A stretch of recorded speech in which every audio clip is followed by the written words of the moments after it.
죄인 되고 소망 없는 인류를 위한 하나님의 가장 크고 놀라운 선물은 아기 예수의 성탄이라 할 것입니다. 올해도 이렇게 성탄절이 찾아왔습니다. 성탄절은 산타가 선물을 타고서 착한 아이들에게 선물을 주러 오는 날이 아닙니다. 하나님이신 예수님께서 죄인된 인간의 모습으로 이 땅에 오심을 기념하며 축하하는 날인 것입니다. 매년 이렇게 성탄 시즌이 찾아오면 예전에 길거리에서 울려 퍼지던 캐롤송이 그리워집니다.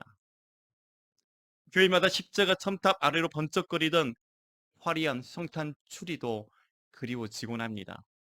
때론 성탄 이브에 교회에 모여 앉아서 예수님의 나심을 축하하고 함께 행사를 진행했던 일도 기억이 나고, 눈이 내리던 새벽녘 새벽송을 돌면서 예수님의 성탄을 세상에 알리고 서로 반가워했던 때도 기억이 납니다.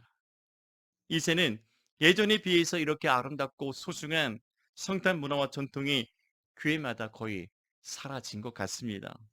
그래서 성탄 시즌이 돌아오면 더욱 마음이 씁쓸하고 진한 아쉬움도 남는 것입니다.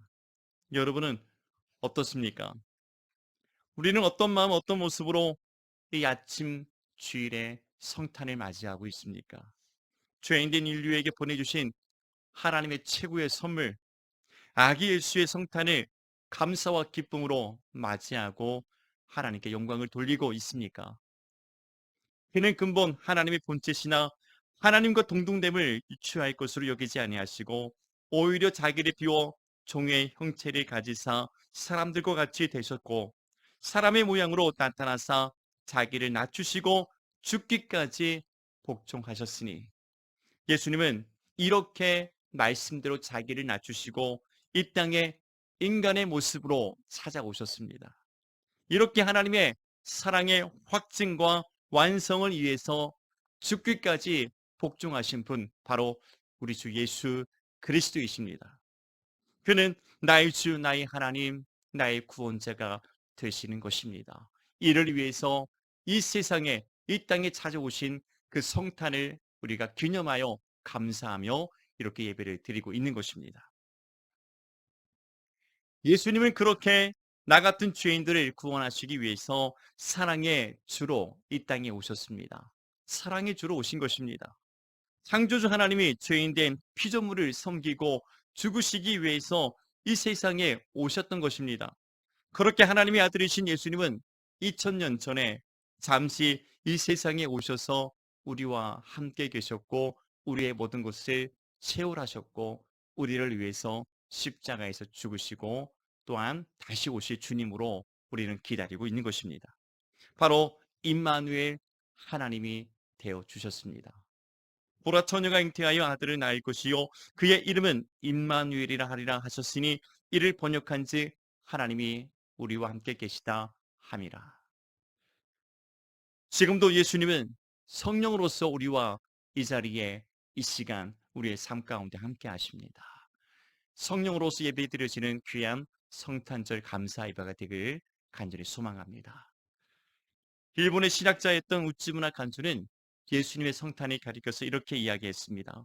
우주적 대축제일이라 말을 했습니다. 이는 온 인류가 경험한 가장 경이롭고 놀라운 축복의 사건이라는 것입니다. 오늘 이 말씀을 통해서 예수님의 성탄이 과연 나에게 어떤 의미가 있는지 하나님의 이로와 수망을 함께 얻는 귀하고 축복된 은혜의 시간이 되시기를 바랍니다. 첫째, 예수님의 성탄은 성경 그대로 이루어진 역사입니다. 본문 22절, 23절 함께 보시겠습니다. 이 모든 일이 된 것은 주께서 선지자로 하신 말씀을 이루려 하심이니 이르시되 보라, 처녀가 잉태하여 아들을 낳을 것이요 그의 이름은 임마누엘이라 하리라 하셨으니 이를 번역한즉 하나님이 우리와 함께 계시다 함이라. 이는 이사야서 7장 14절의 말씀을 천사가 요셉에게 나타나 들려준 말씀입니다. 그리고 이 말씀대로 예수님은 동정녀 마리아의 몸을 통해서 이 세상에 오셨습니다. 예수님의 성탄은 이미 영원 전부터 계획된 하나님의 겪는 속에 있었고 때가 참에 이루어진 하나님의 역사라는 것입니다.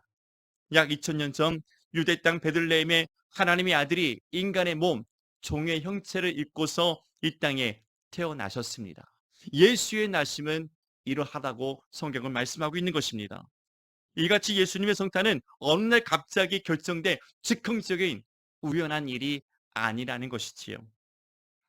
예덴 동산의 아담이 범죄했던 직후 하나님은 여자의 후손으로 오실 메시아에 관해서 말씀하셨습니다. 수많은 하나님의 사람들을 통해서 예수님의 탄생을 계시하셨습니다. 그리고 때가 참에 하나님의 아들이신 예수님이 온 세상의 구세주로 오신 것입니다. 갈라디아서 4장 4절에서 이렇게 말씀합니다. 때가 참에 하나님이 그 아들을 보내사 여자에게서 나게 하시고. 그러나 아기 예수로 이 세상에 오셨던 그날 새벽, 세상은 아기 예수의 성탄을 알지 못했고 하나님께 감사와 영광을 돌리며 반갑게 맞이했던 사람들은 없었습니다. 오늘 다윗의 동네에 너희를 위하여 구주가 나셨으니 곧 그리스도 주시니라. 너희가 가서 강구에 싸여 그 위에 누워있는 아기를 보리니 이것이 너희에게 표적이니라. 오직 그 부모 요셉과 마리아, 목자들과 동방박사 몇 사람뿐 세상은 알지 못했고 반가워하지 않았으며 하나님께 영광과 감사를 돌리지 않았다는 것이지요. 지금도 세상은 아기 예수로 오신 예수님을 환영하지 않습니다. 반갑게 맞이하지 않습니다. 진정으로 하나님께 감사하지도 않습니다. 그저 자신들을 위한 연말의 파티와 이벤트로 즐길 뿐입니다. 혹시 우리도 그렇지는 않습니까? 주님의 몸된 교회가 그렇지 않습니까? 주님의 구속함의 은혜를 누리며 살아가는 저와 여러분은 어떻습니까? 비록 죄악된 세상은 그럴지라도 교회만은 우리만은 예수님의 성탄을 기뻐하고 감사하며 하나님께 온전한 영광을 돌려야 될 줄로 믿습니다. 아멘.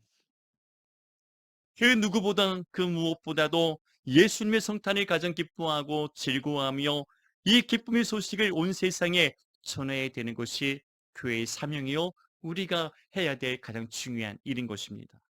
그래서인지 몰라도 요즘 교회 안에서 사라져가는 이 아름답고 소중한 성탄의 문화와 전통이 점점 더 그리워지고 또한 지금 새롭게 회복이 되기를 원하는 것입니다. 무엇보다 우리 안에서 이 성탄의 기쁨과 감사가 점점 더 사라지고 세속화되는 것 같아서 매우 마음이 안타까울 뿐입니다. 하나님은 범죄한 아담과 하와에게 예수님이 이 땅에 어떻게 오실 것인가에 관해서 이미 말씀하셨습니다. 이것을 신학적으로 첫 복음, 원시 복음이라 말합니다. 바로 여자의 후손으로 오실 이가 뱀의 머리를 상하게 하고 인류를 그 죄 가운데에서 구원하실 것을 말씀하신 것입니다. 이사야서 53장은 예수님의 탄생과 고난 죽으심을 통틀어서 예언하고 있습니다. 미가 선지자는 미가서 5장 2절에 2절에서 다음과 같이 예언했습니다. 베들레헴 예브라다야 너는 유다 족속 중에 작을지라도 이스라엘을 다스릴 자가 내게서 내게로 나올 것이라 그의 근본은 상구의 영원에 있느니라. 이뿐 아니라 구약 성경 전체에서 이 땅에 오실 예수님의 탄생과 메시아에 관해서 얼마나 자주 많이 말씀하고 있습니까? 그래서 구약 성경은 한마디로 오실 메시아에 대한 하나님의 약속의 말씀 계시라 하는 것입니다. 인류의 범죄와 죄악 가운데 하나님의 구원의 계획은 이미 영원 전부터 점진적으로 이루어진 하나님의 사랑의 기적 사건입니다. 하나님은 그 사랑의 기적을 우리에게 보이시기 위해서 성경을 통해서 이미 말씀하셨고 성경대로 하나님의 아들이신 예수님이 메시아로 이 땅에 오셨습니다. 예수님은 그렇게 인간의 몸을 종의 형체를 입으시고 유대 땅 베들레헴에서 태어나셨습니다. 화려한 궁정도 안락한 집안도 따뜻한 여관도 아닌 짐승들이 먹고 사는 차갑고 더러운 마국간의 구유에서 태어나셨습니다. 구유는 짐승들이 밥을 먹는 그릇입니다. 이런 곳에서 예수님은 영광 중에 태어나셨습니다. 이렇게 하나님의 아들은 우리 죄인들의 곁으로 사랑의 구주로 찾아오셨습니다. 그리고 머리들 곳 없는 공생의 기간을 사셨습니다.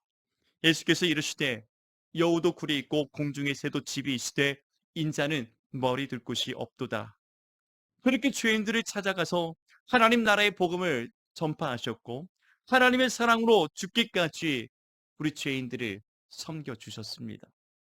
예수님의 성탄은 갑작스럽고 뜻밖의 놀라운 기적이 아닙니다. 이미 창세 전부터 영원 전부터 계획되었던 하나님의 일이며 말씀하신 그대로 약속하신 그대로 이루어진 하나님의 역사라는 것을 기억하시기 바랍니다. 누구를 위한 것입니까? 바로 여러분과 저를 위한, 나를 위해서 하나님께서 계획하셨던 이 성탄의 귀한 의미를 다시 한번 마음 깊이 새기면서 하나님께 감사를 드리는 이 시간이 되기를 원합니다. 둘째, 예수님의 성탄은 성령으로 이루어진 역사입니다. 본문 20절 하반절에서 이렇게 말씀합니다. 다윗의 자손 요셉아, 내 아내 마리아 데려오기를 무서워하지 말라. 그에게 잉태된 자는 성령으로 된 것이라. 또한 23절에서 이렇게 말씀합니다. 보라, 처녀가 잉태하여 아들을 낳을 것이요 그의 이름을 임마누엘이라 하리니. 아기 예수의 성탄은 말씀하시고 약속하신 그대로 이루어진 하나님의 역사입니다. 영원 전부터 갖고 계셨던 하나님의 구원의 계획이 인간의 역사 속에 일어난 사건인 것입니다. 그리고 이 모든 일이 어떻게 이루어졌습니까? 성령으로 이루어졌다고 말씀하고 있습니다. 이 말은 곧 완전한 인간으로 예수님이 오실 때 죄가 없으신 완전한 하나님으로 오시기 위해서 예수님이 어떻게 태어나셨는가? 곧 여자의 몸을 통해서 성령으로 잉태되어 태어나셨다는 것입니다. 본문 18절에서 이렇게 말씀합니다. 예수 그리스도의 날심은 이러하니라. 그의 어머니 마리아가 요셉과 약혼하고 동거하기 전에 성령으로 잉태된 것이 나타났더니. 그리고 20절에서 다윗의 자손 요셉아, 내 아내 마리아 데려오기를 무서워하지 말라. 그에게 잉태된 자는 성령으로 된 것이라. 성령으로 된 것이라 우리에게 말씀합니다. 이처럼 예수님의 나심은 하나님의 영원하신 계획 속에서 성령의 역사로 이루어진 일입니다. 우리가 예수님을 믿는 것도 성령의 역사로 예수님을 믿는 줄로 믿습니다. 아무리 예수님 믿고 싶어도 믿어지지 않는 걸 어떻게 합니까? 그러나 성령께서 우리에게 역사하시면 성령의 감동 감화를 통해서 예수님이 나의 구주이심을, 예수님이 나의 하나님 되심을 믿게 되는 것입니다. 우리 눈으로 보지 않았지만, 우리가 직접 하나님의 음성을 듣지 못하였을지라도 기록된 하나님의 말씀을 통해서 예수님이 나의 구주, 나의 하나님이신 것을 우리는 확신하고 믿을 수 있는 것입니다. 성령의 역사로 예수님이 이 땅에 오셨고, 성령의 역사로 예수님이 모든 사역을 감당하셨고, 성령의 역사로 예수님이 십자가에서 죽으셨고, 오늘날 우리가, 내가 그 예수님이 나의 구주, 나의 하나님이신 것을 믿게 된 것입니다. 우리의 모든 삶을 성령께서 인도하고 계십니다. 주님의 나라 갈 때까지 인도하실 줄로 믿으시기 바랍니다. 아멘. 여러분, 우리는 이렇게 고백해야 됩니다. 내가 무엇이 간데 이렇게까지 나를 사랑하셨습니까? 내게 이렇게 큰 은혜를 하나님 베풀어 주셨습니까? 다윗은 이를 두고서 이렇게 고백을 했습니다. 시편 8편에서 이렇게 고백합니다. 사람이 무엇이기에 주께서 그를 생각하시며 인자가 무엇이기에 주께서 그를 돌보시나이까? 하나님, 내가 무엇이간데 나를 이렇게 생각하시며 나를 돌아보시며 나를 사랑하시며 나에게 은혜를 베풀어 주셨습니까? 이것이 나의 신앙 고백이며 나를 위해서 이 세상에 오셨고 십자가에 죽으신 예수님을 향한 나의 사랑의 고백이 되기를 원합니다. 셋째, 예수님의 성탄은 가장 큰 기쁨의 좋은 소식입니다. 본문 21절에서 천사가 나타나서 요셉에게 이렇게 말합니다. 아들을 낳으리니 이름을 예수라 하라. 이는 그가 자기 백성을 그들의 죄에서 구원할 자이심이라 하니라. 누가복음 2장 10절에서 목자들에게 나타난 천사가 이렇게 아기 예수의 성탄 소식을 알렸습니다. 전사가 이르되 무서워하지 말라. 보라 내가 온 백성에게 미칠 큰 기쁨의 좋은 소식을 너희에게 전하노라. 큰 기쁨의 좋은 소식을 너희에게 전하여 준다 그랬습니다. 이 큰 기쁨이 좋은 소식이 오늘날 내게 들려진 바로 복음인 것입니다. 여러분, 예수님이 이 땅에 오신 가장 중요한 이유가 목적이 무엇일까요? 그것은 바로 저와 여러분 온 인류의 죄를 담당하시고 구원하시기 위해서 예수님이 아기 예수로 이 땅에 오셨다는 것입니다. 그것은 하나님의 아들로서 나 같은 죄인들을 섬기고 죽으시기 위해서 이 땅에 오셨음을 의미하는 것입니다. 그런데 이것이 우리에게 가장 큰 기쁨의 좋은 소식이라 성경은 말씀합니다.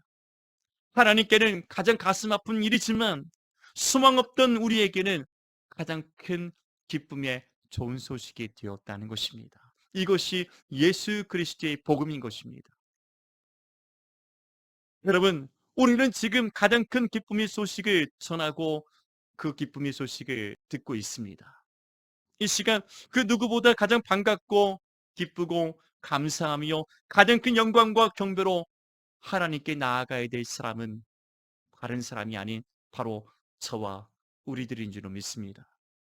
세상은 자기들만의 축제와 이벤트로 보내는 연말의 행사일지 몰라도 우리는 오직 하나님께 영광을 돌리는 진정한 감사가 있고 경배가 있는 이 시간이 되어야 할 것입니다. 또한 천사들이 전하여 준 이 기쁨이 좋은 소식을 이제는 우리만 갖고 있는 은밀한 비밀이 아니라 온 세상에 전하고 전해야 될 바로 복음인 것입니다.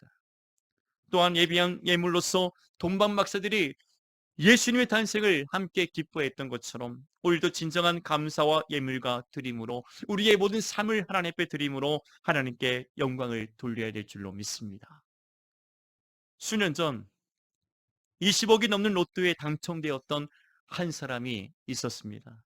그는 이 사실이 너무나 기쁘고 행복했습니다. 이 사실이 믿어지지 않았습니다. 그러나 이 기쁨도 잠시 이래저래 바쁘게 살다 보니까 자신이 로또 1등에 당첨되었다는 사실을 까마득히 잊어버리고 말았습니다. 그리고 1년 6개월이 지난 어느 날 그동안 잊고 지냈던 당첨 복권을 들고서 서둘러 은행을 찾아갔습니다. 그러나 그는 당첨금을 한 푼도 받을 수가 없었습니다. 그것은 지급기한이 지나버렸기 때문이었습니다. 당첨은 되었는데 지급기한이 지나자 한 푼도 당첨금을 받을 수가 없었다는 것입니다. 10원 한 푼, 1,000원짜리 한 장 건질 수가 없었던 것입니다. 여러분, 우리가 받은 이 구원은 그 어떤 것과도 비교할 수 없는 하나님이 내게 주신 가장 큰 축복이며 선물인 것입니다. 그런데 우리가 세상을 바쁘게 살다 보니 어렵고 힘들게 살다 보니 이 구원의 감사와 기쁨을 잠시 잊고서 살아갈 때가 너무나 많습니다. 오히려 이 세상의 무수한 이들 속에서 문제 가운데에서 하나님을 원망하며 불평하며 살아갈 때가 얼마나 많이 있습니까? 하나님은 그런 나를 향해서 이렇게 말씀합니다. 한 사람이 두 주인을 섬기지 못할 것이니 혹 이를 미워하고 저를 사랑하거나 혹 이를 중히 여기고 저를 경히 여김이라. 너희가 하나님과 재물을 겸하여 섬기지 못하느니라. 그 어떤 것으로도 용서받을 길 없던 죄인들을 향한 하나님의 용서하심. 그 유일한 하나님의 방법은 예수님의 성탄, 성육신이셨습니다. 예수님의 오심, 성탄의 진정한 의미는 바로 하나님의 사랑과 용서인 것입니다. 똑같은 인간의 몸으로 종의 형체를 입고서 인간의 삶을 사셨고 인간의 몸으로서 십자가에서 죽으셨습니다. 인간의 모든 것을 온몸으로 채울하셨습니다. 그 채울하심이 하나님의 사랑인 것입니다. 바로 여러분과 저를 향한 하나님의 사랑이라 말씀드리는 것입니다. 올 한 해도 그 어느 때보다 힘겹고 어려웠던 삶을 살았습니다. 하지만 그 어느 해보다 하나님의 사랑이 있었고 하나님의 은혜가 있었기에 예배의 살 지금 여기까지 우리는 이룰 수 있었습니다. 이제 남은 한 해를 은혜와 감사로 보내시기 바랍니다. 그리고 새로운 한 해를 성탄의 기쁨과 은혜로 맞이하는 우리 모두가 되시기를 예수님의 이름으로 간절히 축복하며 기도하겠습니다.